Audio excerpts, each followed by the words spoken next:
வணக்கம் மக்களே, welcome to the fences show. இன்னைக்கு ஷோல நம்ம பார்க்க போறது ஆபரேஷன் பிளட் டென்ட் அப்படின்ற ஒரு இங்கிலீஷ் மூவியோட ரிவ்யூ.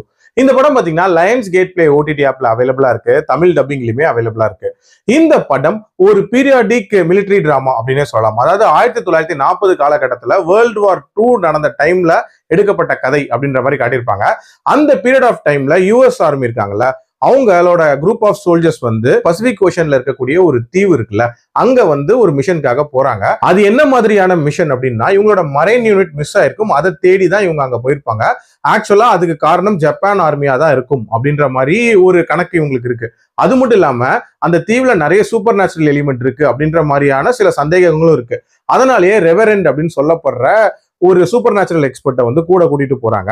ஸோ போனதுக்கு அப்புறமாட்டு அந்த தீவுல என்ன மாதிரியான ஆபத்துகள் காத்துட்டு இருக்கு, அதை இவங்க சமாளிச்சாங்களா இல்லையா, அண்ட் உண்மையிலேயே அந்த தீவுல இருக்கக்கூடிய மர்மங்கள் என்ன, அண்ட் டுவர்ட்ஸ் எண்ட் என்ன ஆகுது அப்படின்றதான் இந்த படத்தோட கதை.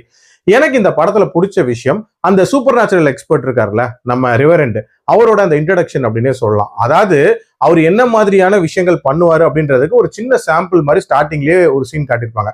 ஒரு நாசி கிரியேச்சரை அடக்கிற மாதிரியான காட்சி, அது உண்மையில நீட்டா இருந்துச்சு.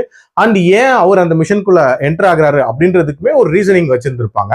ஆல்சோ அந்த மிஷன் தொடங்கின விதம் அண்ட் அந்த வேர்வுல்ஃபுக்கும் மிலிட்ரி ஆபீசர்ஸ்க்கும் இடையே நடக்கக்கூடிய அந்த கிளாஷ், இது எல்லாமே ரொம்ப நீட்டா காட்சிப்படுத்தப்பட்டிருக்கும் அப்படின்னே சொல்லலாம். அதுலயும் ஒரு சில விஷயங்கள் பயங்கர ராவா இருக்கும். இன்ஃபேக்ட் ஒரு நபரோட 2 கையை பிச்சு எரிகிற மாதிரியான காட்சிகள்லாம் இருக்கும்.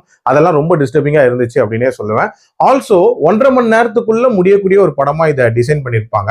அது மட்டும் இல்லாம அங்க இருக்கக்கூடிய மர்மங்கள் அப்படின்றதுமே டுவர்ட்ஸ் எண்ட் தான் ரிவீல் பண்ணியிருப்பாங்க. அதுவுமே இன்ட்ரெஸ்டிங்கா இருந்துச்சு.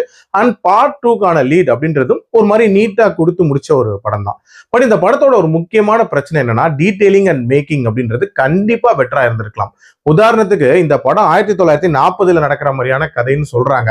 ஸ்டார்டிங்ல அந்த வருஷத்தை சொன்னாங்களே தவிர, அதுக்கப்புறம் இந்த காட்சிகளை வச்சு இது 1940 தான் நடக்குது அப்படின்றதுக்கு எந்த விதமான அறிகுறியுமே இல்லை அப்படின்னே சொல்லலாம். ரொம்ப ரொம்ப நார்மலா எடுத்து வச்சிருப்பாங்க. அது மட்டும் இல்லாம இது வேர்ல்டு வார் 2 டைம்ல நடக்கிற மாதிரி காட்டியிருப்பாங்க.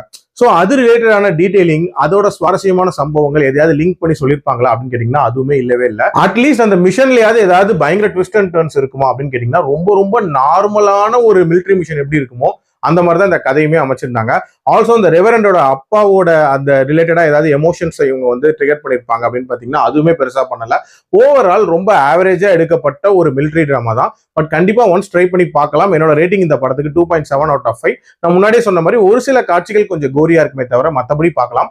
அடல் கண்டென்ட்லாம் பெருசா இல்ல. மீண்டும் அடுத்த விமர்சனத்தில் சந்திக்கிறேன். நன்றி, வணக்கம்.